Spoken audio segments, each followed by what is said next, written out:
అనుగ్రహించబడిందని నేను శిరస్సు వంచి నా పరలోకపు తండ్రికి కృతజ్ఞతలు తెలియజేస్తున్నాను. అదేవిధంగా నన్ను నమ్మి నా యొక్క ప్రతి ఒక్క విషయంలోనూ నన్ను ముందుకు పంపిస్తూ ఈరోజు దేవుని వాక్యం పట్ల కూడా నువ్వు చెప్పగలవు అన్న ఒక ధైర్యాన్ని ఇచ్చి నన్ను ముందుకు నడిపించిన నా ఆత్మీయ తండ్రి గారు, నేను చెప్పలేనని ఆయన దగ్గరికి వెళ్ళి రిక్వెస్ట్ పెట్టుకున్నా కూడా నువ్వు చెప్పగలవు, వెళ్ళి చెప్పని నన్ను ధైర్యపరిచి ఈరోజు నాకు ఈ అవకాశం ఇచ్చారు. వారికి కూడా నేను హృదయపూర్వకంగా నా జీవితకాలం అంతా రుణపడి ఉంటానని తెలియజేసుకుంటున్నానండి. మరి ఈరోజు దేవుని మాటలు చెప్పే అవకాశం నాకు కలిగినందుకు నేను సంతోషిస్తున్నాను. మరి యొక్క పక్క టెన్షన్గా కూడా ఉంది. ఎందుకంటే నేను ఎవరి దగ్గర అయితే ఈ జ్ఞానాన్ని నేర్చుకున్నాను, 12 సంవత్సరాలుగా ఎవరి దగ్గర అయితే దేవుని మాటలు నేర్చుకుంటూ వచ్చాను, వారందరి ముందు మళ్ళీ నేను చెప్పాల్సి వచ్చినందుకు కొంచెం భయంగా కూడా ఉంది. బయటకి అయితే ఈ స్మైల్ కనిపిస్తుంది కానీ లోపలంతా షివరింగ్. అయితే ఏదైనా తప్పులు వస్తే నాకు నేర్పించిన నా ఉపాధ్యాయులు, నా గురువులందరికీ కూడా దయతో క్షమించి వాటిని సరి చేయవలసిందిగా కోరుతున్నాను. వాక్యంలోకి వెళ్లే ముందు ప్రార్థన చేసుకొని దేవుని మాటలు చెప్పుకోవడం ప్రారంభించుకున్నాను. ప్రార్థన చేసుకున్నాను. నిత్య జీవం గల మా తండ్రి, మీ మహాకృపను బట్టి తండ్రి, ఇది నాన్న నన్ను నిలువబెట్టి మీ మాటలు చెప్పటానికి తండ్రి నాయన నన్ను ఉంచిన ఈ విధానాన్ని బట్టి మీకు వందనాలు తండ్రి. చెప్పబోయే ప్రతి మాట నీ పిల్లలకు అర్థమయ్యే విధంగా, మీ మనసును, మీ యొక్క ఆలోచనను ఘనతను చూపించే విధంగా నేను చెప్పుటకు నాకు సమయోచితమైన జ్ఞానాన్ని దయచేయండి. నీ పిల్లలైన వారందరికీ నేను అర్థమయ్యే విధంగా చెప్పగలిగే ఆలోచన జ్ఞానాన్ని నడిపించండి. నీ వాక్యం పట్టుకున్న నేను తండ్రి నాయన ప్రభా, నేను చెప్తున్న మాటల ప్రకారం నేను కూడా నడుచుకొని తండ్రి, నాలో ఉన్న లోపాలని కూడా తండ్రి నేను సరి చేసుకునేటప్పుడు నాకు సహాయం దయచేయమని వేడుకొనొచ్చు. ఈ ప్రార్థన క్రీస్తు వారి పేరట అతి మిక్కిలి వినయంతో బతిమలాడి వేడుకుంటున్నాను నా కన్న తండ్రి, ఆమేన్. గత 3 వారాలుగా అపోస్తల కార్యం 10వ అధ్యాయం మన సీనియర్ మోస్ట్ లెక్చరర్స్ చెప్పడం మీరందరూ వింటున్నారు కదండి. 10వ అధ్యాయం అనగానే చాలా ప్రాముఖ్యమైనది. ఎందుకంత ప్రాముఖ్యమైనదంటే మొదటిగా అన్యజనుల ప్రవేశం అనేది జరుగుతుంది కదండి. అలా అన్యజనుల ప్రవేశానికి దేవుడు ఒకరిని ఎంపిక చేసుకున్నారు అంటే అతనికి ఎలాంటి క్వాలిఫికేషన్స్ ఉండాలి? ఆ క్వాలిఫికేషన్స్ అన్నీ కూడా, ఆయనకున్న లక్షణాలు, ఆయనకున్న మంచి గుణాలు అన్నీ కూడా మన లెక్చరర్స్ అయిన డిప్యూటీ డైరెక్టర్ గారు, అలాగే అడిషనల్ డిప్యూటీ డైరెక్టర్ గారు కూడా, అలాగే ప్రమీలా జాన్సన్ గారు కూడా ఈ మాటలు మీకు అందరికీ చెప్పి ఉన్నారు. ఆయనకున్న లక్షణాలను మనం తలుచుకుంటే నిజంగా అన్యుడైనా కూడా ఎంత భయభక్తులతో ఉన్నాడా కొర్నేలి గారు. మనం కూడా అన్యుల్లోంచి వచ్చిన వారమే కదా, మనం అంత భయభక్తులు కలిగే వచ్చామా? లేదు. కానీ అతనికి దేవుని వాక్యం వెళ్ళకపోయినప్పటికీ, దేవుని వాక్యం అతనికి సరిగా తెలియకపోయినప్పటికీ కూడా ఆయన దేవుని యందు ఎంతో భయభక్తులు కలిగి దేవుడు ఉన్నాడు, ఆయన ద్వారానే నేను రక్షింపబడాలి, ఆయనకి ఎలా అయితే ఇష్టమో, ఎలా బ్రతికితే ఆయనకి ఇష్టమో ఆ విధంగా బ్రతకాలని మంచి ఆలోచనతో ఉన్నాడు. కాబట్టి దేవుడు ఆయన్ని ఎన్నుకున్నాడేమో అని అనిపించింది నాకైతే. ఎందుకంటే ఆయన చేసిన క్రియలు, ఆయన చేసిన ధర్మ కార్యాలంట ఎప్పుడు వెళ్ళిపోయి, ఎవరి దగ్గరికి వెళ్ళిపోయి, ఆయన మనం అనుకుంటాం ఏదైనా మన కార్యాలు మనం చచ్చిపోయాక కదండి మనకి క్రియలు, మన కార్యాలన్నీ వెళ్తాయని. కాదండి, మనం బ్రతికుంటుండగా కూడా వెళ్ళిపోతాయండి. నేను చూస్తే మనకు అర్థం అవట్లేదా? మనం బ్రతికుంటుండగా చేసే మంచి కానీ చేసే చెడు కానీ ఖచ్చితంగా దేవుని దగ్గరికి వెళ్తాయి. దానికి తగ్గ ప్రతిఫలాన్ని మనం భూమి మీద అనుభవించాల్సి ఉంటుంది, చనిపోయిన తర్వాత కూడా అనుభవించాల్సి ఉంటుంది. కాబట్టి బ్రతికున్నప్పుడే మనం ఒక కొర్నేలి ఏ విధంగా అయితే అన్యుడిగా ఉన్నప్పటికీ తన భక్తిని ఏ విధంగా కొనసాగించగలిగాడు, మనం కూడా అట్టి భక్తి గలవారమే. ఇప్పుడు క్రైస్తవులుగా ఉన్నాం కాబట్టి ఇంకా భక్తి గలవారమే. దేవునికి ఏది ఇష్టమో, దేవుని ఆలోచన ఏవైందో ఆ ఆలోచన ప్రకారం మనం నడుచుకునే విధంగా మనం బ్రతకాలి. అలా బ్రతికాడు కాబట్టి కొంచెం చూచాయిగా చెప్తాను, ఎందుకంటే వాళ్ళందరూ చెప్పేశారు కాబట్టి దాన్ని మళ్ళీ నేను రిపీట్ చేయడం అనేది కరెక్ట్ కాదు. కాబట్టి మీకు జ్ఞాపకం చేయడానికి మాత్రమే వాటిని సింపుల్గా చెప్పుకొని వెళ్తున్నాను. అయితే ఈ కొర్నేలి గారు దేవుని యందు నడుచుకున్న విధానం బట్టి దేవుని దగ్గర నుంచి దూత రావడం, ఆయన దర్శించడం, ఆయనకి కొన్ని విషయాల్ని చెప్పడం, ఆ విషయాల్ని తీసుకొని పేతురు గారి దగ్గరికి తన యొక్క మనుషుల్ని, దైవభక్తి గల తన యొక్క సైనికుల్ని కూడా పంపించడం, అలాగే ఆ పేతురు గారి దగ్గరికి వెళ్లే ముందే పేతురు గారికి కూడా దర్శనం రావడం, ఆ దర్శనం ద్వారా అన్యుల దగ్గరికి వెళ్ళాలన్న సంగతి పేతురు గారికి అక్కడికి వచ్చిన తర్వాత అర్థం కావడం, అక్కడికి వచ్చిన తర్వాత ఇదిగో నాకు ఈ దర్శనం వచ్చిందంటే ఇదిగో నాకు కూడా ఈ దర్శనం వచ్చిందని చెప్పి ఇద్దరు మాట్లాడుకోవడం.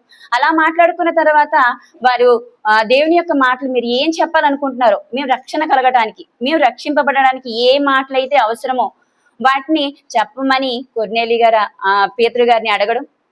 ఇంకా పేతురు గారు అతనికి చెప్పడం మొదలు పెట్టారు.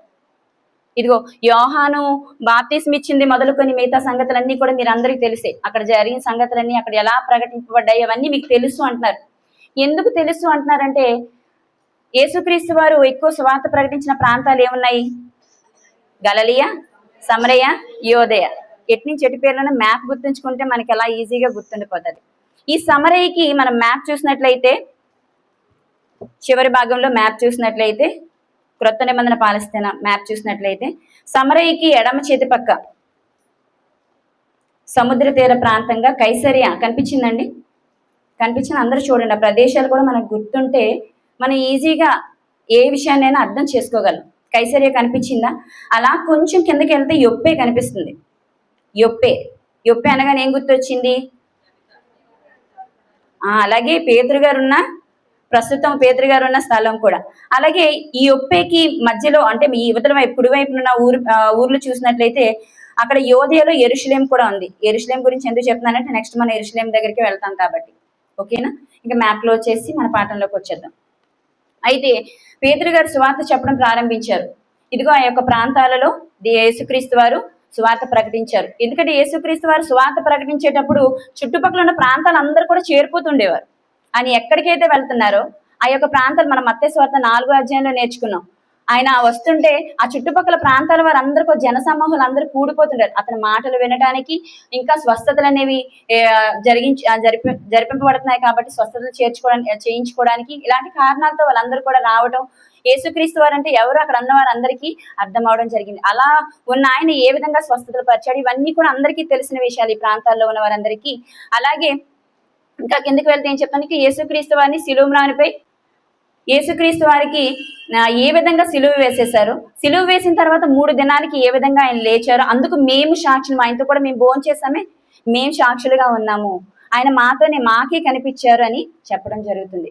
అలా చెప్తున్నారు, ఈయన మాట్లాడుతున్నారు. ఈయన గురించి ప్రవక్తలు కూడా ఎంతో మంది రాశారు.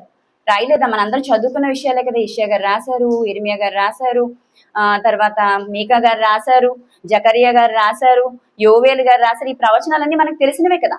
వీరందరూ రాశారు. అన్ని ప్రవచనాలు ఇగో ఈ రోజు నెరవేర్చబడున్నాయి. మాకు కూడా ఇగో ఈ సువార్తను ప్రకటించమని క్రీస్తు వారు మాకు బాధ్యతని అప్పగించారు అని చెప్తున్నారు. అలా ఆయన చెప్తున్నారు. తక్కువ పరిశుద్ధాత్మ వచ్చేసింది వాళ్ళ మీదకి. ఈ పరిశుద్ధాత్మ ఎప్పుడైతే వచ్చేసిందో ఇక్కడ పేతురు గారు కూడా విస్మయం ఉందారంట. ఎందుకు విస్మయం అంటే షాక్ అయ్యారు. ఇదేంటి పరిశుద్ధాత్మ ఇలా వచ్చేసిందేంటి, ఎందుకు షాక్ అయ్యారు? అసలు ఎందుకు అంత విస్మయం ఉండాల్సిన అవసరం ఏముంది? పేతురు గారు విస్మయం అవ్వాల్సిన అవసరం ఏముంది? ఎందుకంటే యేసుక్రీస్తు వారు వెళ్ళిపోతున్నప్పుడు చెప్తారు వాళ్ళకి, ఎవరికి? మనందరం 2వ అధ్యాయం 1వ అధ్యాయం ఈ విషయాలన్నీ నేర్చుకున్నాం. అపోస్తలులు కానీ బాగా బైహార్ట్ చేస్తారు, ఎందుకంటే ఎగ్జామ్ జరిగింది కాబట్టి మీ అందరికీ బాగా తెలుసు. 1వ అధ్యాయంలో చెప్తారు, అమ్మ మీరు ఎక్కడికి వెళ్ళకండి, మీరు ఇక్కడే ఉండండి, పరిశుద్ధాత్మ మీ మీదకి వచ్చిన తర్వాత అప్పుడు మీరు మొత్తం అన్ని ప్రాంతాలు మీరు సువార్తను ప్రకటించండి యేసుక్రీస్తు వారు చెప్తారు. వాళ్ళందరూ మేడ గదిలో ఉండడం, వారందరి మీదకి పరిశుద్ధాత్మ దిగి రావడం ఇదంతా మీకు తెలుసు. పరిశుద్ధాత్మ అప్పుడు దిగిన తర్వాత మళ్ళీ ఈ మధ్య కాలంలో పేతురు గారు కానీ, అపోస్తలులు కానీ, యోహాను గారి వారికి ఎవరి మీద అయితే చేతులు ఉంచారో వాళ్ళకు మాత్రమే పరిశుద్ధాత్మ వరాలనేవి వచ్చాయి తప్ప ఏ ఒక్కరికి ఈ విధంగా అంటే మళ్ళీ పైనుంచి పరిశుద్ధాత్మ దిగిరావడం అనేది జరగలేదు. ఇక మీదట కూడా జరగదు. ఇదే చివరిగా జరుగుతుంది. ఇది అక్కడ అపోస్తుల మీద పరిశుద్ధాత్మ రావడం అనేది జరిగింది. ఇక్కడ అన్యజనుల మీద పరిశుద్ధాత్మ రావడం జరిగింది. ఎందుకు వచ్చింది అన్న సంగతి దేవుడు ఏది ముందుగా ప్లాన్ చేయకుండా ఏది చేయరు కదా. అది మనకు తర్వాత అర్థమవుతుంది. ఏంటి దేవుడు ఎలా ఇచ్చేసాడు అని అనుకోవడానికి మనకు లేదు. తర్వాత ఏం జరుగుతుంది అనే విషయాలు మనం నేర్చుకుంటే వాటన్నిటి కూడా మనం చెప్పుకోవడానికి అవకాశం ఉంటుంది. అయితే పరిశుద్ధాత్మ వచ్చింది. పరిశుద్ధాత్మ వచ్చిన తర్వాత మీకు ఆటంకమే ఉంది. ఇంకెవరు మిమ్మల్ని ఆటంకపరుస్తారు? మనుషులు ఆటంకపరుస్తారు. నీళ్ళ వలన ఏమైనా ఆటంకాలు, ఏ ఆటంకం లేదు, మీరు బాప్తిసం తీసుకోండి అని చెప్పినప్పుడు అక్కడ ఉన్న వారందరూ కూడా ఏం చేస్తారంటే, మీరు కొద్ది కాలం మాతో పాటు ఉండండి, మాతో పాటు ఉండి దేవుని వాక్యాన్ని చెప్పండి. నిజంగా ఇలా అడిగిన వాళ్ళు ఉన్నారండి. 1 గంట వాక్యం చెప్తే నా గంట వినడానికి నానా అవస్థలు పడతాం, నిద్రపోతుంటాం, ఊగుతుంటాం, మాట్లాడుతుంటాం. అయితే వాళ్ళు ఎలా ఉన్నారంటే ఆ వాక్యం కోసం ఆతృత కలిగి కొద్ది దినం మాతో ఉండండి, పేతురు గారు మాతో కొద్ది దినాలు ఉండండి అని ఆయన వేడుకుంటున్నారంటే బతిమలాడుకుంటున్నారండి ఉండమని.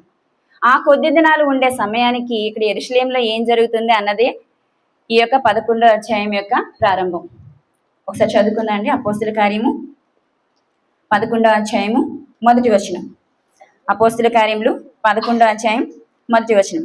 అన్ని జనులు దేవుని వాక్యం అంగీకరించరని అపోస్తులను యోదయందంతటిన సహోదరులను వినిరి. అన్ని జనుల దగ్గర కూడా వాక్యం వెళ్ళిపోయింది అన్న సంగతి ఎవరికి తెలిసిపోయింది?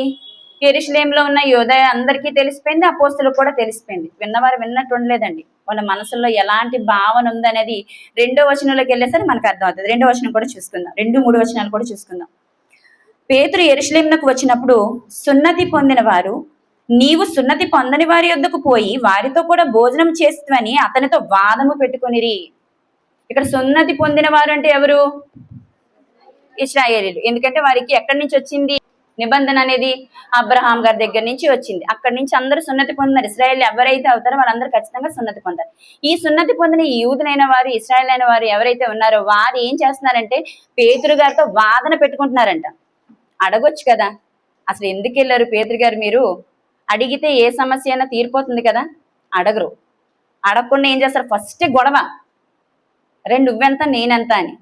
అసలు పేతురు గారితో కూడా అసలు అడగటం లేదు, వాదన పెట్టుకున్నారు, గొడవ చేస్తున్నారు. ఎందుకు వెళ్ళావు, నువ్వు ఎందుకు వెళ్ళావు, వాళ్ళ ఇంటికి ఎందుకు వెళ్ళావు, వాళ్ళ దగ్గరికి వెళ్ళి ఎందుకు భోజనం చేస్తున్నావు? ఇంత వాదన అవసరమా? అపోస్తలుడైన పేతురు గారు ఏమైనా సామాన్యుడా అండి? నిజంగా అతని వలన ఎన్ని కార్యాలు జరిగాయి. ఆయన యేసుక్రీస్తు వారు ఎక్కువగా ఎవరినైతే ఇష్టపడ్డారో అందులో ఒక వ్యక్తిగా ఉన్నాడే. అతని ప్రసంగంతో 3,000 మంది మారడం మనందరికీ తెలుసు కదా. ఆయన ఒక స్తంభంగా ఉన్నాడు కదా. ఆయన పరలోకపు రాజ్య తాళపు చెవులు ఇవ్వబడి ఇన్ని గొప్ప లక్షణాలు ఉన్న పేతురు గారిని ఒక సామాన్యుని ప్రశ్నించినట్టు, సామాన్యంతో వాదన పెట్టుకున్నట్టు పేతురు గారితో వాదన పెట్టుకుంటున్నారండి. ఎందుకు ఇంత వాదన పెట్టుకుంటున్నారు? ఎవరి గురించి వాదన? అన్ని జనుల గురించి కదా. అన్ని జనుల మీద అసలు ఎందుకు వీళ్ళు ఎంతగా వాదన పెట్టుకుంటున్నారు? సమరయుల విషయంలో వాదన పెట్టుకున్నారంటే ఒక అర్థం ఉంది. ఎందుకంటే సమరయుల దగ్గరికి ఇశ్రాయేలు వెళ్ళరు, వాళ్ళతో సహవాసం చేయరు, వాళ్ళతో మాట్లాడే విషయాలని మనకి యోహాను సువార్త 4వ అధ్యాయంలో సమరయ స్త్రీ గురించి మాట్లాడినప్పుడు మనందరికీ తెలిసిన విషయాలు కదా. ఎందుకు మా దగ్గర రాకూడదు కదా, మా నీళ్ళు నువ్వు నన్ను మమ్మల్ని అడుగుతున్నావేంటి నీళ్లు? ప్రవ్వా మీరు యూదులు ఎవరు, మా దగ్గర నీళ్లు తాకూడదు అని మీకు తెలుసు కదా. పోని సమరయుల గురించి ఎందుకు అలా ఉన్నారు అన్న సంగతిని తెలియజేయడానికి స్వాతి గారు మనకు అంతకుముందే సమరయులు అంటే ఎవరు, వాళ్ళు ఎలా వచ్చారు అన్న సంగతి మనకి పాఠం ద్వారా మనకి తెలియజేశారు. సమరయులు ఇశ్రాయేలీలైన వారు ఏం చేశారంటే అన్ని జనులతో పొత్తులు పెట్టుకొని అన్ని జనులు వివాహం చేసుకోవడం ద్వారా అది మిశ్రిత జనంగా మారిపోయారు. కాబట్టి వాళ్ళతో మీరు మాట్లాడకండి, వాళ్ళ దగ్గరికి మీరు వెళ్ళకూడదు అని చెప్పేసి నియమాలు పెట్టుకున్నారు. పోనీ వాళ్ళంటే సమరయులు అంటే దేవుని చెప్పిన మాట వినలేదు కాబట్టి వాళ్ళని ఆ విధంగా ట్రీట్ చేస్తున్నారు. ఇంకా డైరెక్ట్గా అన్యుల దగ్గరికే వెళ్ళిపోతే ఊరుకుంటారా? అదే జరుగుతుంది ఇక్కడ. ఎందుకు అన్యుల పట్ల వీళ్ళకి ఇంత వివక్ష? అన్యులు ఏమైనా చేశారా వాళ్ళని? అన్యులు ఏమైనా ఇబ్బంది పెట్టారా? ఎందుకు అన్యుల విషయంలో ఎంత భయంకరంగా ప్రవర్తిస్తున్నారు? ఇవన్నీ తెలియాలంటే మనం బైబిల్లోకి వెళ్ళి ఆలోచించాలి. ఓకేనండి. ఓకే, బైబిల్ నుంచి దేవుని మాటలు మనం చదివి అసలు ఎందుకు వీరు ఇలా ప్రవర్తిస్తున్నారు, ఎందుకు ఈ విధంగా ఆలోచన చేస్తున్నారు అనే విషయాన్ని మనం గమనించుకుందాం. ద్వితీయోపదేశ కాండము 7వ అధ్యాయము 2, 4 వచనాలు. ద్వితీయోపదేశ కాండము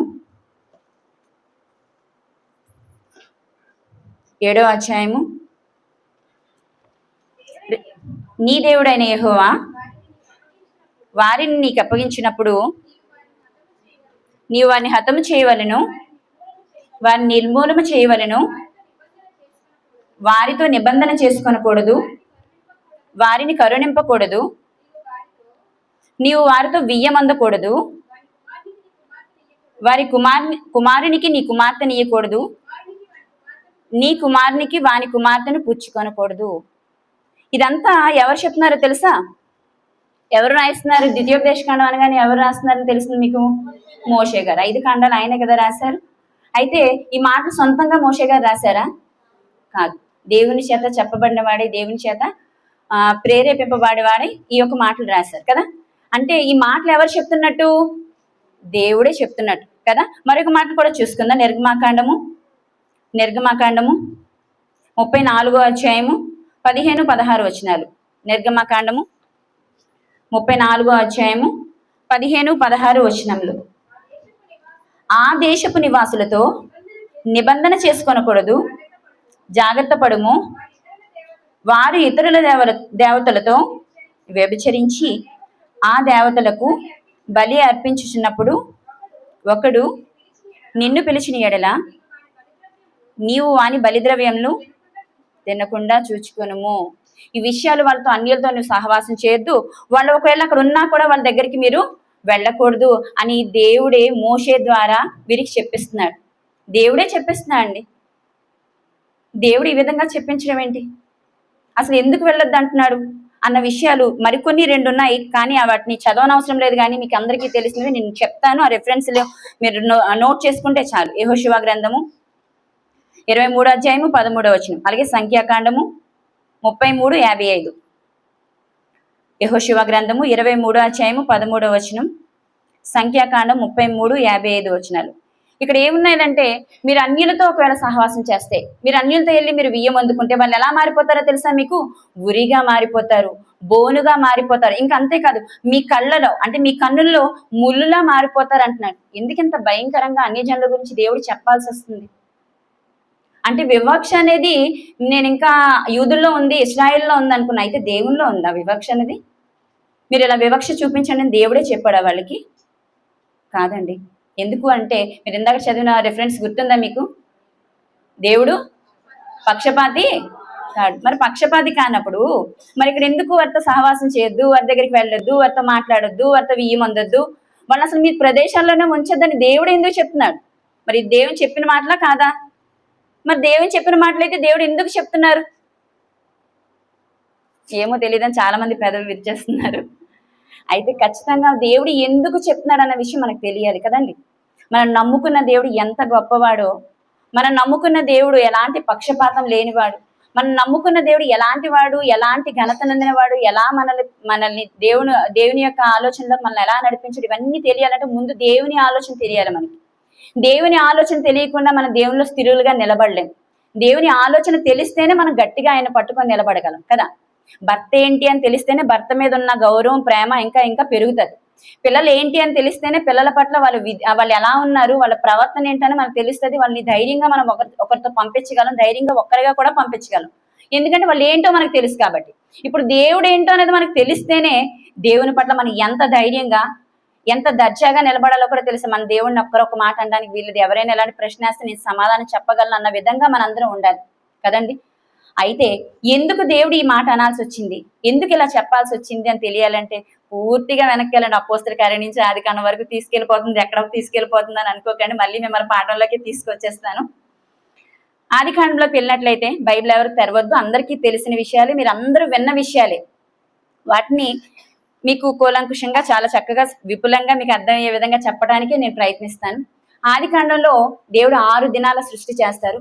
6 దినాల సృష్టి అనంతరం చివరిగా చేసింది ఎవరిని? ఆదాము గారిని, మనిషిని తయారు చేశారు. ఎలా తయారు చేశారు? నేల మంటితో. ఎవరి రూపంలో? నా రూపం, దేవుని రూపం, నా స్వరూపమందు, మన స్వరూపమందు, మన పోలిక చొప్పున నరుని చేశాడు. ఆ నరుని నుండి హవ్వని చేశారు. ఇరువురిని ఆశీర్వదిస్తే ఏమన్నారు? మీరు భూమిని నిండించండి, విస్తరించండి అని చెప్పారు. ఇదే కదా వారికి ఇచ్చిన ఆశీర్వాదం. అయితే వాళ్ళు నిండించారా? నిండించారు, చక్కగా నిండించారు. ఎందుకంటే మనకి అపోస్తల కార్యంలో ఒక మాట ఉంటుంది, 17వ అధ్యాయము 24వ వచనం 26వ వచనంలో ఉంది, ఒకరి నుండి ప్రతి జాతి మనిషి, ఇప్పటి వరకు ఎవరైతే మనుషుడు అన్నవాడు ఉన్నాడు, అది ఏ జాతి అని అనుకుంటున్నా వాళ్ళ ఇష్టం, కానీ మనిషి అనేవాడు భూమి మీద ఉన్నాడంటే అది ఎవరి నుంచి అంటే ఖచ్చితంగా ఆదాము నుండే. ఆదాము నుంచి వచ్చిన వారు మాత్రమే భూమి మీద ఉన్న, ఇప్పుడు ఊపిరి తీసుకున్నా లేదంటే చనిపోయిన వీరందరూ కూడా ఎక్కడి నుంచి వచ్చినారంటే ఆదాము నుంచి వచ్చిన వారు మాత్రమే. ఇలా ఆదాము నుంచి 10 తరాలు దాటుకుంటూ వచ్చేసరికి దేవుడు ఎవరినైతే ఆశీర్వదించి ఎంతో ప్రేమగా ఆయన మీరు నిందించండి భూమిని అన్నాడో, ఆ జనాన్ని చూసి దేవుడు ఏమనుకున్నాడు తెలుసా? వీరిని చేసినందుకు నేను బాధపడుతున్నాను అన్నాడు. అంటే పిల్లల్ని చేసినందుకు బాధపడేటంతగా దేవుణ్ణి మార్చేశారా? ఎంతో ప్రేమతో తయారు చేసుకున్నాడే, ఎంతో ఇష్టంతో, నా కొరకు నా పిల్లలు బ్రతకాలని ఎంతో ఇష్టంతో చేసుకున్నాడు కదా. సృష్టిని అంతా కలిగించాడు, కానీ మనిషి దగ్గరికి వచ్చేసరికి తానే చేశారు కదండి. అంతగా ప్రేమించిన మనం ఎలా మారిపోయారంటే ఆ 10 తరాల తర్వాత చెడ్డవారిగా, చెడ్డ తరంగా మారిపోయారు. అలాంటి సమయంలో నీతిమంతుడిగా ఒకరు కనిపించారు. ఎవరైనా? నోవాహు గారు. నీతిమంతుడైన నోవాహు గారిని మాత్రమే, వారి కుటుంబాన్ని మాత్రమే రక్షించి మిగిలిన వారందరినీ జలప్రయాణం ద్వారా, అంటే ఇప్పుడు బ్రతికి ఉన్న ఈ నోవాహు గారు ఎవరి నుంచి వచ్చారు? ఆదాం నుంచే కదా. ఆ ఆదాం నుంచి వచ్చిన నోవాహు గారికి ఎంతమంది కుమారులు ఉన్నారు? 3 కుమారులు ఉన్నారు. షేము, సరే అందరూ మీకు అందుకే బాగా వచ్చు కాబట్టి నేను బైబిల్ చూపించకుండా మామూలుగా చెప్తున్నాను. అయితే ఈ షేము, హాము, యాఫేతు నుండి ఇంకా సంతానాభివృద్ధి జరుగుతుంది. ఈ సంతానాభివృద్ధి చెందుతున్నప్పుడు ఎన్ని జాతుల వారు వచ్చారంటే, వారి వారి భాషలను బట్టి వారి వారి జాతులు ఎంతగా విస్తృతంగా పెరిగారంటే, అందులో నుంచి కనానీలు వచ్చారు, యెబూసీలు వచ్చారు, ఐగుప్తీలు వచ్చారు, ఎలామీలు వచ్చారు, హెబ్రీలు వచ్చారు. చాలా జనాంగాలు సుమారుగా 70 అనే అయితే ఉంది, కానీ అది ఎంతవరకు నిజమనేది నాకు తెలియదు. కానీ అన్ని జనాంగాలు వచ్చినట్టుగా మనకి ఆ యొక్క ఎక్కడుంది ఇదంతా అంటే ఆదికాండము 10వ అధ్యాయం మనం చదివినట్లయితే ఎంత మంది సంతానం వృద్ధి చెందుతున్నారో విస్తరిస్తున్నారో మనకి ఆ యొక్క అధ్యాయం చదివితే తెలుస్తుంది. ఇలా విస్తరిస్తున్న వారు ఎలా అయిపోయారంటే దేశాలుగా విభాగింపబడ్డారు. దేశాలుగా విభాగింపబడిన వారు రాజ్యాలను ఏర్పరచుకున్నారు. రాజ్యాలను ఏర్పరచుకున్న వారు రాజులను కూడా ఏర్పాటు చేసుకున్నారు. ఇశ్రాయేలుకి రాజు లేరు, ఇశ్రాయేలు కూడా లేరు. అప్పటికే వాళ్ళు రాజులను ఏర్పాటు చేసేసుకున్నారు. వాళ్ళ యొక్క రాజులను ఏర్పాటు చేసుకొని వాళ్ళ యొక్క రాజ్యాలను ఏలుకుంటూ వాళ్ళకి నచ్చినట్టు బ్రతుకుతున్నారు. ఎలా వారికి నచ్చినట్టు బ్రతుకుతున్నారంటే వాళ్ళకి నచ్చిన దేవతలను పెట్టుకొని పూజించడం మొదలు పెట్టారు. దేవుని మర్చిపోయారు, పూర్తిగా దేవుని మర్చిపోయి ఎక్కడికి వెళ్ళిపోయారంటే, ఎక్కడైతే విగ్రహాలు, ఎలాంటి విగ్రహాలను చేసుకున్నారన్న సంగతి మనకు ఒకసారి ప్రసన్నని గారు వాక్యం చెప్తూ క్లిప్పులు వేసి కూడా చూపించారు. మీకు జ్ఞాపకం ఉందో లేదు? ఇదిగో వీళ్ళ ఐగుప్తీయుల దేవతలు ఎలా ఉన్నాయి చూడండి, మనిషి ఆకారంలాగా ఉంటాయి. మొహాలు చూస్తే మాత్రం రకరకాల షేప్స్ తోనే ఉంటాయి. ఆకారం అయితే చేతులు కాళ్ళు కనిపిస్తాయి. మొహం దగ్గరికి వచ్చేసరికి రకరకాల కొమ్ములతో ఉంటాయి. కొన్ని ఇలా పందిమూతల్లా ఇలా ముందుకు వచ్చి ఉంటాయి. ఇలా రకరకాలైన రూపాలని చేసుకుని వాళ్ళు ఏం చేశారంటే, కలుగు చేసిన దేవుని విడిచిపెట్టి ప్రకృతిలో ఉన్న వాటిని పూజించడం మొదలు పెట్టారు. దేవునికి బాధ వేస్తుందా వేయదా అండి? ఇంత కష్టపడి మీకోసం అన్ని చేసి మిమ్మల్ని కన్ని మీకు అన్ని విషయాల్లో మిమ్మల్ని ప్రొటెక్ట్ చేస్తూ మిమ్మల్ని ఎంత కాపాడుతున్న దేవుని మర్చిపోయి దేవతల వైపు తిరిగిపోతే దేవునికి బాధ ఏదా? ఖచ్చితంగా బాధ వేస్తుంది. అలాంటి సమయంలో ఆల్రెడీ జలప్రలయంలో చాలా మంది నాశనం అయిపోయారు. ఇంకా నాశనం చేయడం అనేది జరగదు. ఎందుకంటే జలప్రలయం ద్వారా నాశనం చేయనని ఆ రోజు నిబంధన చేశాడు. దేన్ని పెట్టి? ఇంద్రధనుసుని పెట్టి నిబంధన చేశారు కదా. అయితే ఇక్కడ క్షమించండి, ఇక్కడైతే వారు బాధపడి ఏం చేశారంటే ఒకరిని ఎంపిక చేసుకున్నారు. ఆయనే అబ్రహాం గారు. అబ్రహాం గారిని ఎంపిక చేసుకున్నప్పుడు అబ్రహాం గారి కుటుంబం ఎలా ఉందో తెలుసా? వారు కూడా అన్ని దేవతలను పూజిస్తూ ఉండేవారంట. ఇది కూడా ఎక్కడ ఉందంటే యెహోషువ 24వ అధ్యాయము, యెహోషువ 24వ అధ్యాయము మొదటి 2-3 వచనాల్లోనే ఉంటుందంటే ఒకసారి చూస్తే 2వ వచనం అండి. యెహోషువ 24వ అధ్యాయం 2వ వచనం అనగా 2వ మాట చూడండి. అనగా అబ్రహామునకును నాహోరునకును తండ్రి అయిన తెరహు కుటుంబీకులు నది యూఫ్రటీస్ అద్దరిని నివసించి ఇతర దేవతలను పూజించిరి. అబ్రహాం గారి పితరులు ఎలా ఉన్నారు? దేవతలను పూజించే వారిగానే ఉన్నారు. అబ్రహాం ఏమి దేవుని తెలుసుకొని దేవుని ఎరిగి ఉన్నవాడు కాదు. వాళ్ళ పితరులు కానీ ఎవరు దేవుని ఎరిగిన వారు కాదు. కానీ అందులో నుంచి అబ్రహాంని ఎంపిక చేసుకున్నారు. అలా ఎంపిక చేసుకునేటప్పుడు అబ్రహాం గారికి పిల్లలు లేరండి. తెలుసా ఆ విషయం కదా? అబ్రహాం గారి పిల్లలు లేనప్పుడే ఏర్పాటు చేసుకొని అబ్రహాం గారికి ఒక మాట ఇస్తారు. ఇగో నీ జనాంగాన్ని నేను ఇసుక రేణువుల వలె, నీ నక్షత్రాల వలె నీ సంతానం విస్తరించిపోద్ది. నీ పిల్లల్ని నా పిల్లలుగా నేను చూసుకుంటాను. నా జనాంగం, నా పిల్లలు నా సొత్తు, వాళ్ళు నా సొత్తు అని దేన్ని అంటాను చెప్పండి? మనదైనప్పుడు ధైర్యంగా ఆ మాట అంటాం కదా. దేవుడు కూడా అంతే ధైర్యంతో అన్నాడండి, నా సొత్తు, నా పిల్లలు, నా కోసం బ్రతకాలి వీరు. ఎందుకు అనుకుంటున్నాడంటే దేవుడు ఆ విషయాన్ని, ఇగో ఎక్కడైతే నేను కలుగు చేసిన వారు నన్ను విడిచిపెట్టి అన్య దేవతలతో తిరుగుతున్నారు చూసా, వాళ్ళకి వీళ్ళ ద్వారా బుద్ధి చెప్పిస్తాను. వీళ్ళ ద్వారా నా శక్తి ఏంటో, నా జ్ఞానం ఏంటో, నేనేంటో అన్నది నేను బయలుపరుచుకుంటాను. వీళ్ళ ద్వారా వీళ్ళ ద్వారా నేను తెలియపరుచుకుంటాను. ఎందుకంటే వీళ్ళ ద్వారా నేను దేవుడు ఎవరు, దేవుడు ఎంత శక్తిమంతుడు అన్న సంగతిని తెలియచేయాలి అని దేవుడు అనుకున్నాడండి. అలా అనుకునే కదా వాళ్ళకి ఎంత ప్రొటెక్షన్ ఇచ్చాడంటే, ఐగుప్తు నుంచి వారిని తీసుకెళ్లేటప్పుడు వాళ్ళ పరిస్థితి ఎలా ఉందో తెలుసా?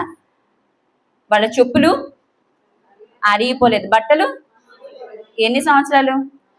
40 సంవత్సరాలు. ఒక్కరోజు 2 రోజు ఒక్క పూట వేసుకొని బట్టలు తీసేసరికి కంపు కొడతాయి ఒక్కొక్క బట్టలు. కానీ వాళ్ళు ఎన్ని సంవత్సరాలు ఉన్నా కూడా వాళ్ళకి అసలు బట్టలు మాయలేదంట.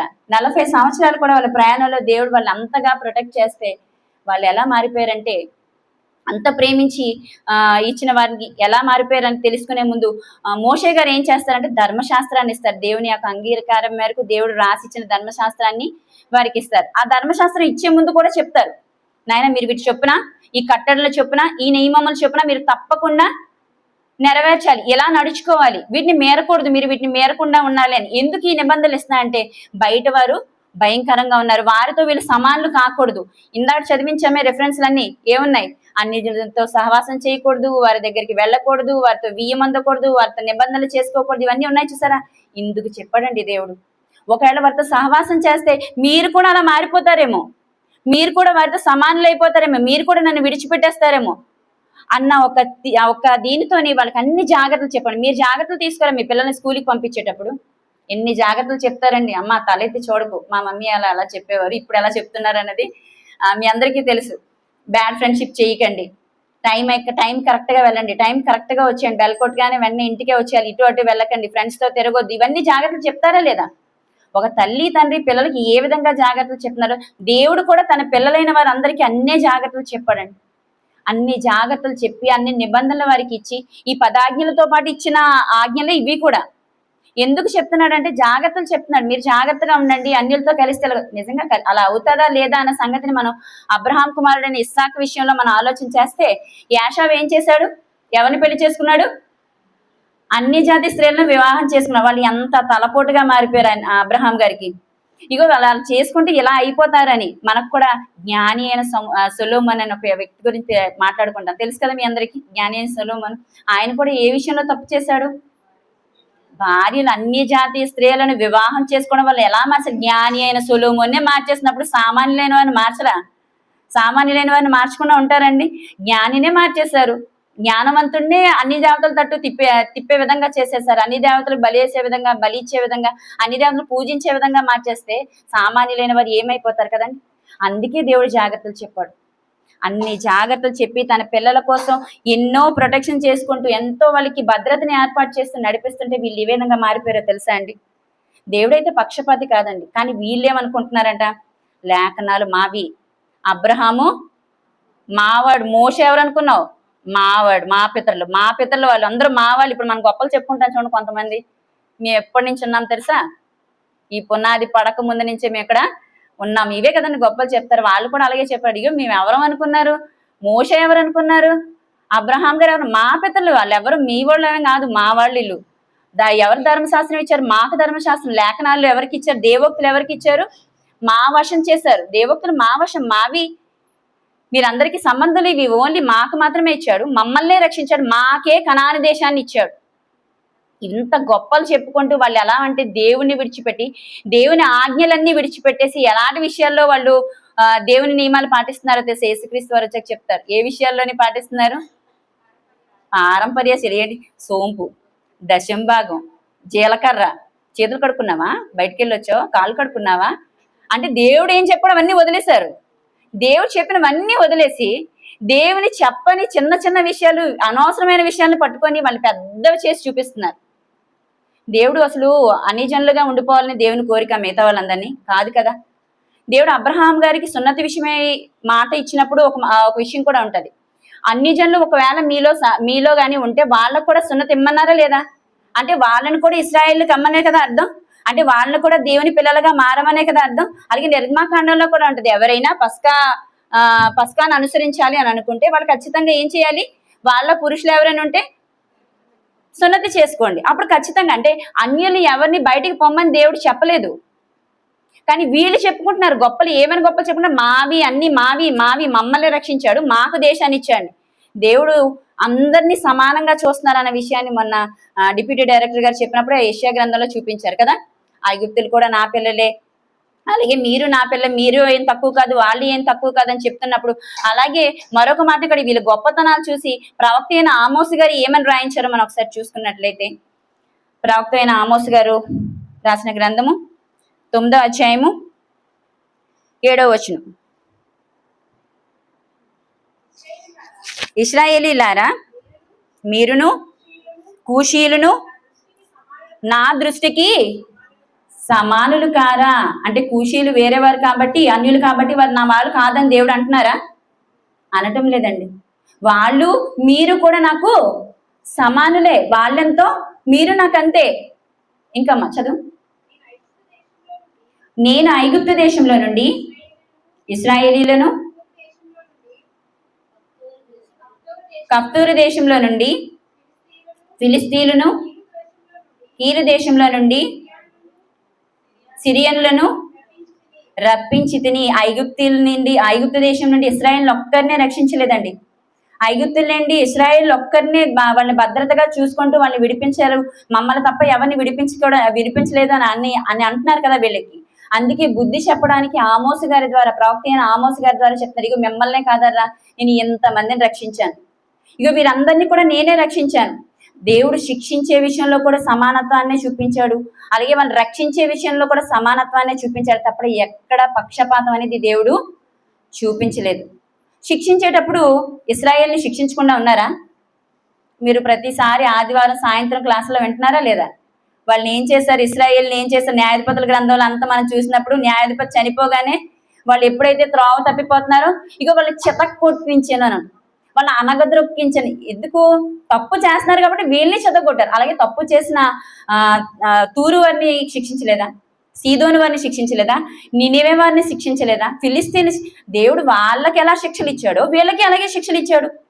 వాళ్ళని ఎలా రక్షించాడో వీళ్ళని అలాగే రక్షించాడు.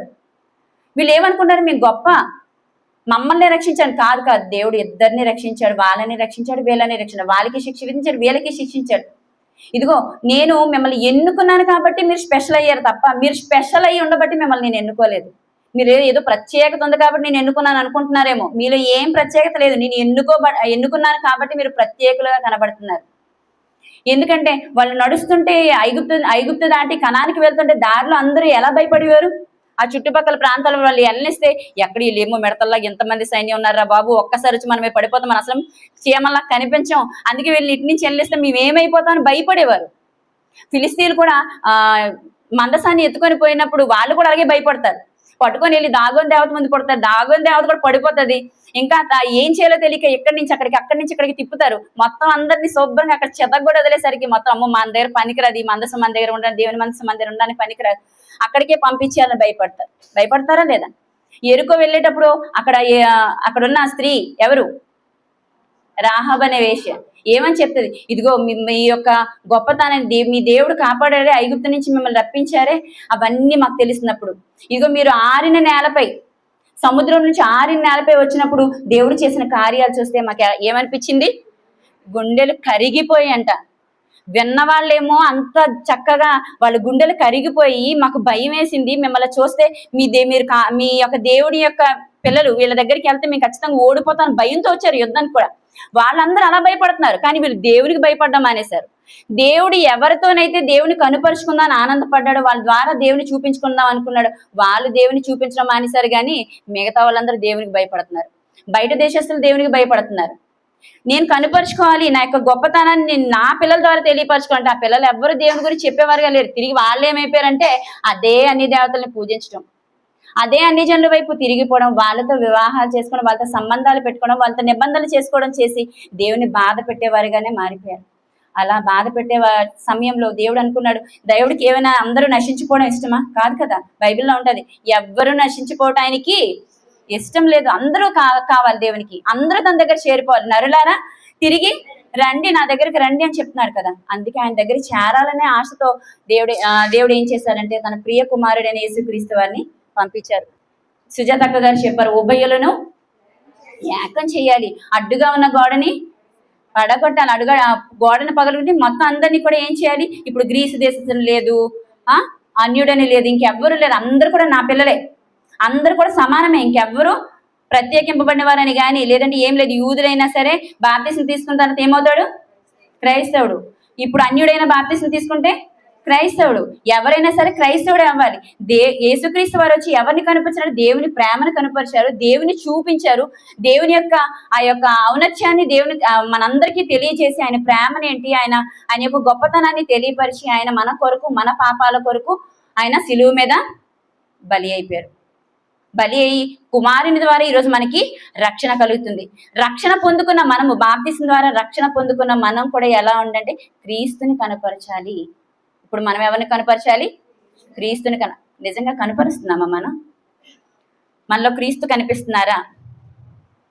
క్షమించండి, నేనేం ప్రశ్న వేయట్లేదు, మిమ్మల్ని మీరే ప్రశ్నించుకోండి. నాలో క్రీస్తు ఉన్నారా? బైబిల్ అర్థం లాంటిది అంటారు కదా. ఒకసారి బైబిల్ ముందుకు వెళ్ళి క్రీస్తు వారి జీవితాన్ని అంతటిని ఒకసారి చూసుకొని నాలో క్రీస్తు ఉన్నారా? క్రీస్తు కలిగిన లక్షణం నాలో ఉందా? క్రీస్తు కలిగిన మనసు నేను కలిగి ఉన్నానా అని ఒక్కసారి ఆలోచన చేసుకోండి. అలా ఆలోచన చేయకపోతే మనం ఎలా బ్రతుకుతున్నానో మనకి ఎలా తెలుస్తుంది? మన జీవితం క్రైస్తవులుగా మరి బాప్తిసం తీసుకొని ఇంకా నీవు అన్యుల యొక్క ఆలోచనలతోనే, అన్యుల యొక్క బుద్ధులతోనే ఉంటే ఇంకా ఎలా? దేవుని దగ్గర చేరాలని లేదా? చేరాలి కదా. చేరాలంటే నువ్వు ఎలా మారాలి? క్రీస్తులా మారిపోవాలి. అలా మారావా లేదా అన్న సంగతిని మిమ్మల్ని మీరే పరీక్షించుకోండి. నేను ఎవరిని ప్రశ్నించడం లేదు, మిమ్మల్ని మీరే ప్రశ్నించుకొని నేను క్రీస్తులా ఉన్నానా లేదా, క్రీస్తుని సంతోషపెట్టే వారిగా ఉన్నానా లేదా అని మీరు ఒకసారి ఆలోచన చేయండి. అయితే మన అపోస్తల కార్యంలోకి వచ్చినట్లయితే ఇక్కడ వీరు కూడా ఏం చేశారంటే పేతురు గారితో వాదన చేసినందుకు పేతురు గారు నిజంగా ఫైర్ బ్రాండ్ అని చెప్పొచ్చు. చాలా కోపం ఆయనకి, తెలుసా? గుర్తుందా? యేసుక్రీస్తు వారిని పట్టుకున్నప్పుడు ఏం చేశారు? నరికేసారు. ఇంకా చెయ్యి ఇలా పెట్టాడు లేదు, వెంటనే అంత కోపం ఉన్న వ్యక్తి ఇలా పడిపోయి అడుగుతుంటే ఆయన ఎలా సమాధానం చెప్తున్నా, చాలా సాత్వికుడు అయిపోయాడండి. నిజంగా సాత్వికుడిలాగా మారిపోయాడా లేదా? మారిపోయాడు. అక్కడ వాళ్ళు సువార్త చెప్తున్నప్పుడు, వాళ్ళ వాక్యం చెప్తున్నప్పుడు వాళ్ళు కొట్టినప్పుడు ఏం చెప్పారు? అది యేసుక్రీస్తు విషయంలో ఈ నిందని లేదంటే ఈ దెబ్బల్ని కాయడానికి మేము ఏమన్నారు? ఈ దెబ్బలు సహించడానికి మాకు వచ్చిన దేవుని యొక్క భాగ్యం, మేము దెబ్బలు తింటాం. ఆనందపడుతూ వెళ్ళారు. అక్కడి నుంచి వాళ్ళు కొడుతుంటే వీళ్ళు ఆనందపడుతున్నారు. అంటే అంత కోపంగా ఉన్న వ్యక్తి ఎలా మారిపోయాడు అంటే శాంతపరుడిలా మారిపోయారు కదా. ఇక్కడ పేతురు గారు కూడా అంత గట్టిగా అంత వాదన చేస్తున్నా ఎలా మారిపోయి అంత సౌమ్యంగా ఆయన సమాధానం చెప్తున్నారంటే అపోస్తల కార్యము 11వ అధ్యాయం 3వ వచనం నుంచి. అపోస్తల కార్యము 11వ అధ్యాయం 3వ వచనం. అందుకు పేతురు మొదటి నుండి వరుసగా వారికి ఆ సంగతిని ఎలాగో వివరించి చెప్పాను. గత వారాలు ఏమైతే చెప్పబడిందో ఆ మాటలే కాబట్టి కొంచెం త్వరగా చెప్పుకుంటూ ముగించడానికి ప్రయత్నిద్దాం. నేను యొప్పే పట్టణంలో ప్రార్థన చేయుచుండగా పరవశుడినైతిని.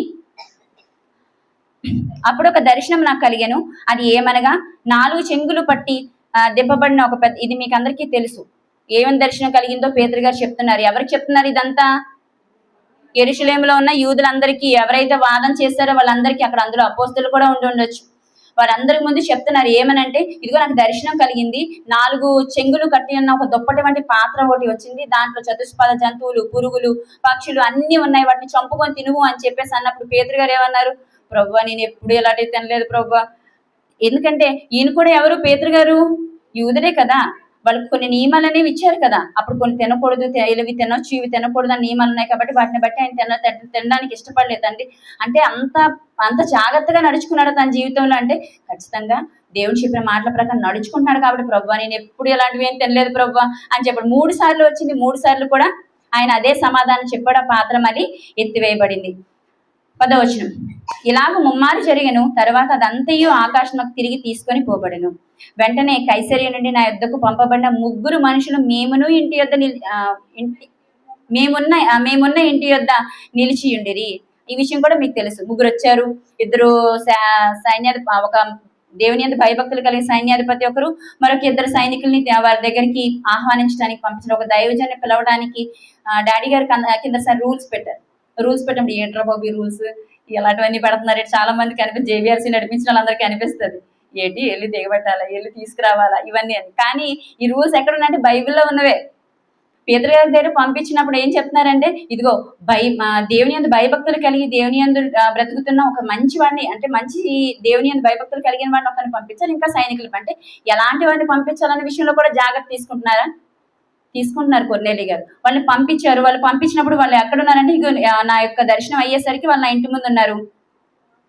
అప్పుడు ఆత్మ, నీవు భేదం ఏమీ చెప్పక వారితో కూడా వెళ్ళమని నాకు సెలవిచ్చాను. ఇంక నువ్వేం మాట్లాడకు, నువ్వు వెళ్ళి వాళ్ళతో కూడా అని నాకు చెప్పింది కాబట్టి నేను కూడా వెళ్ళాను. ఈ 6 సహోదరులు వెళ్ళమని నాకు సెలవిచ్చాను. ఈ 6 సహోదరులు నాతో కూడా వచ్చిరి. గత వారం 10వ అధ్యాయంలో మనం చదువుకున్నప్పుడు ఒక మాట ఉంటుంది, ఆయనతో కొందరు వెళ్ళినట్టు ఉంటుంది. కానీ ఇక్కడ సంఖ్య అనేది చెప్పబడింది. కాబట్టి 6 వెళ్ళారన్న సంగతి మనకి ఇక్కడ అర్థమవుతుంది. మేము కొర్నేలి అంట ప్రవేశించితిమి. అప్పుడు అతడు, నీవు యొప్పేకు మనుషులను పంపి పేతురు అని మారు పేరు గల సీమోను పిలిపించుము. నీవును నీ ఇంటి వారందరూ ఏ మాట వలన రక్షణ పొందుదురో ఆ మాటలు అతడు నీతో చెప్పునని తన ఇంట నిలిచి తనతో చెప్పిన యొక్క దేవదూత చూచిన సంగతి మాకు తెలిపెను. అతను చెప్తున్నాడు, ఎప్పుడైతే పేతురు వెళ్ళారో, ఏ మాటలైతే నీకు అవసరం, నువ్వు భక్తిపరుడివే, నువ్వు చాలా మంచివాడు, అన్ని నీతి కార్యాలు చేసావు, ఈ నీతి కార్యాలు దేవుని దగ్గర కూడా చేరిపోయి, అయినప్పటికీ నీకు కావాల్సింది ఏంటి? రక్షణ కావాలా వద్దా? బాప్తీసం లేకుండా దేవుని దగ్గర క్రీస్తు వారిని అంగీకరించినట్టు అవుతుందా? బాప్తీసం తీసుకోకుండా మనం ఎన్ని మంచి పనులు చేసిన దేవుని దగ్గరికి చేరలేదు, అది మనకు అడ్డుగా ఉండిపోతుంది. కాబట్టి ఆ బాప్తీసాన్ని కూడా తీసుకోవాలని చెప్పి అలా బాప్తీసం తీసుకోవడానికి కావాల్సినవి ఏంటి? క్రీస్తు యొక్క మాటలు. ఆ మాటలు ప్రకటించడానికి రక్షణ పొందురు ఆ మాటలు అతను నీతో చెప్పనని ఆ ఇంట నిలిచిన తనతో చెప్పిన యొక్క దేవదత్త చూసిన సంగతి మాకు తెలిపాను. నేను మాట్లాడని ఆరంభించినప్పుడు పరిశుద్ధాత్మ మొదట మన మీదకి దిగిన ప్రకారము వారి మీదకి దిగిన. ఇందాక చెప్పాను కదండి, 2వ అధ్యాయంలో ఎలా అయితే డైరెక్ట్ గా దిగిపోయిందో అలాగే దిగిపోయింది.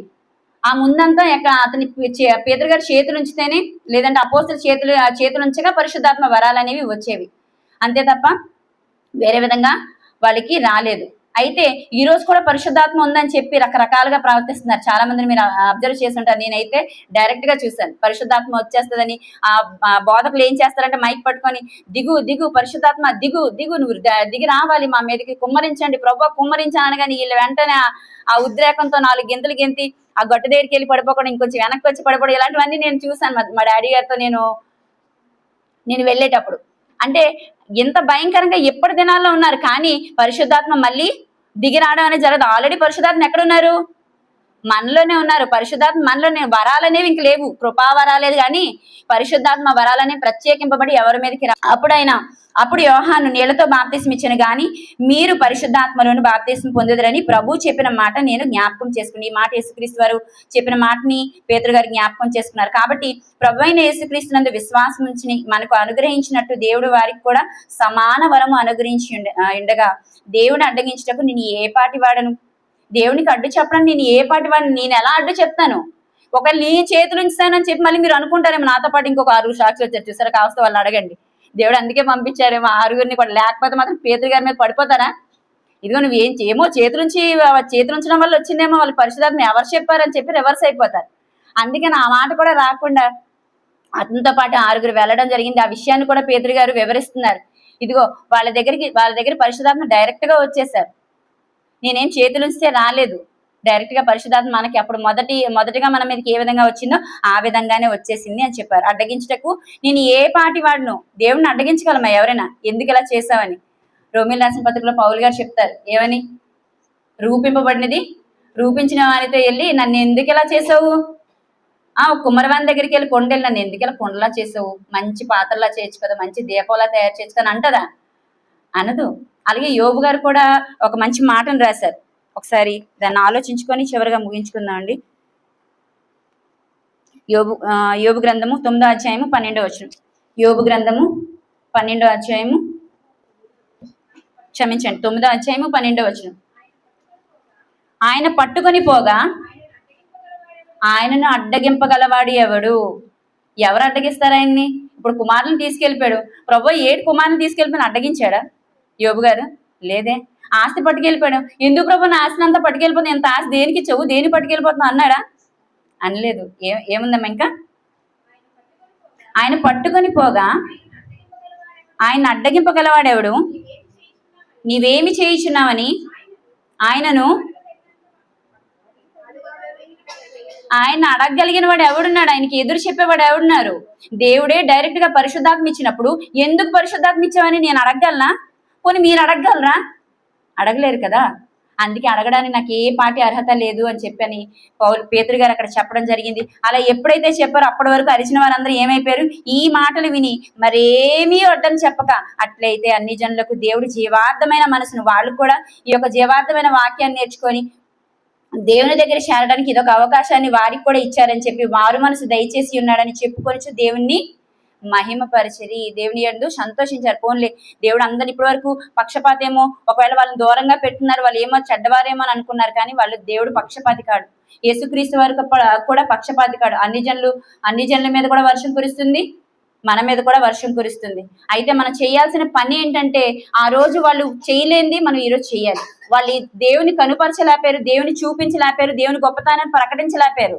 కానీ మనమైతే క్రీస్తుని నమ్మి, క్రీస్తుని అంగీకరించి క్రైస్తవులు అని పేరు పెట్టుకున్న మనమైతే క్రీస్తుని కనుపరచాలి, క్రీస్తుని మనలో చూపించాలి. ఆ విధంగా ఉన్నామో లేదో అని ఒక్కసారి మిమ్మల్ని మీరు చెక్ చేసుకుంటారని కోరుకుంటూ, నాకు ఇచ్చిన అవకాశాన్ని బట్టి మరొకసారి తండ్రి గారికి, అలాగే ఇక్కడున్న ఉపాధ్యాయులకు, అలాగే అధ్యక్షుల వారికి కృతజ్ఞతలు తెలియజేసుకుని నా మాటలు ముగిస్తున్నాను. అందరికీ వందనాలు.